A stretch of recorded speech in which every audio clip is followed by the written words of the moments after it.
অনুরোধ করেছেন প্রধান উপদেষ্টা ডক্টর মোহাম্মদ ইউনূস। ইউরোপীয় ইউনিয়নভুক্ত দেশের কূটনীতিকদের সঙ্গে বৈঠকে তিনি এ অনুরোধ করেন। বৈঠকে শ্রম অধিকার, বাণিজ্য সুবিধা, জলবায়ু পরিবর্তন সহ বিভিন্ন বিষয় নিয়ে আলোচনা হয়েছে। মোস্তফা মল্লিকের রিপোর্ট।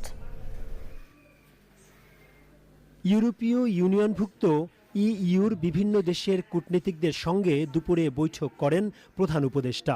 ১৯ সদস্যের প্রতিনিধি দলের নেতৃত্বে ছিলেন বাংলাদেশে নিযুক্ত ইউরোপীয় ইউনিয়নের head of delegation Michael Miller. প্রধান উপদেষ্টার সঙ্গে বৈঠকে অংশ নেন পররাষ্ট্র উপদেষ্টা তৌহিদ হোসেন। প্রধান উপদেষ্টা কূটনীতিকদের বলেন, সম্মিলিত এই উপস্থিতি প্রমাণ করে ইইউভুক্ত দেশগুলো বাংলাদেশের সঙ্গেই আছে। আপনারা যে এখানে একত্রিত হয়েছেন এটি সত্যি প্রশংসনীয়।